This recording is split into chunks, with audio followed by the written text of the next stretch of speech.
Silicone is so common and so unobtrusive, its importance is often overlooked. However, silicone is an indispensable compound in modern life. Silicones started in 1945 because the U.S. military got Corning Glass, who developed it, and Dow to form a company, which was Dow Corning. And that was used to gain military dominance of the air in Europe, which had a major effect on the Second World War. Now, it wasn't a commercial product until after the war. Actually, one of the first applications was in textiles as a water repellent. It's one of the things that makes down feathers work better in a jacket because it doesn't compact and it's more water repellent. So even though it's been years and years and years since its first use in textiles, it is still used globally very heavily. But silicones go into virtually every market you can think of.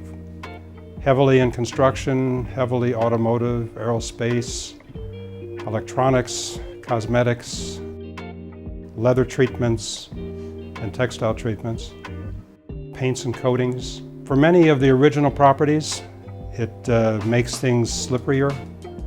It makes things lower surface tension, so they're resistant to moisture. They're ultraviolet stable, so when you mix them into things, the things you mix them into become ultraviolet stable, so they last longer. So the new applications grow literally every year. Silicon metal is the second most abundant element in the world, second to oxygen. So it's readily available and definitely need to use it in more applications. And I think we're just now really understanding what it can do, and the R&D side and invention side is just going to continue to improve over the next few years. Silicone is one of the most useful elements to mankind, with so much more potential to explore. Across all technical fields, silicone can be used anything from kitchen utensils to automotive, aerospace to textiles. So it's used universally. I just don't think enough people understand what it is and all the different applications. I don't think the industry's done enough to bring teachers, chemistry teachers and biology teachers in to our organizations to start to see how unique and all the different science or chemistry that can be done with a silicone. Being that it's very safe, I think we would spur a lot of chemistry instructors and biology instructors of the beauty of how it could be used in their chemistry classes. It falls back on the industry to take a larger role in that whole discussion.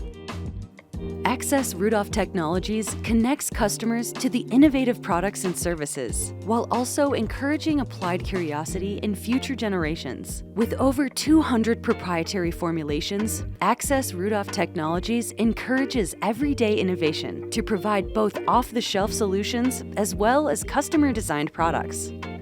As we started out as Access Technologies in 2005, from 2005 to 2021, we would get an order from a customer, we'd develop a product, set up the formula, the manufacturing requirements, go into one of our manufacturing alliance partners and show them how to make it, and then we put a deal together and begin supplying.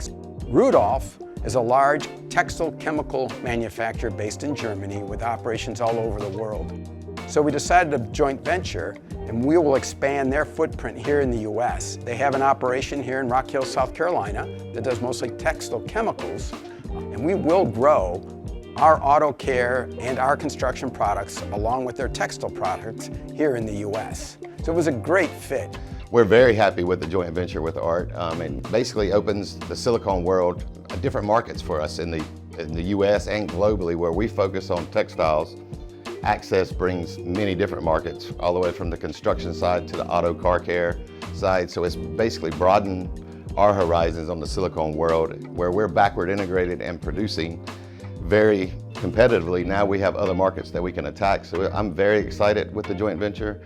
My vision for the company is really to continue to expand the remarkable applications and technology of silicones. It's just very exciting how so little is known, but once we start to get into some of these applications that people don't currently use silicones in, it's amazing to see that eureka look of what it can do. And that's really the direction we're going to be headed. We're modifying polymers, and we're constantly inventing new polymers, new techniques as far as the emulsion stability to improve process controls in the actual application. There's so much that's already been done in the last 20 years for silicones where we weren't using them anywhere. And now with the emulsion capabilities and the new chemistry and the new R&D going behind that process, I don't know where the future holds, but I know the future is bright. Visit accessrudolftech.com to find out what Access Technologies can produce for you.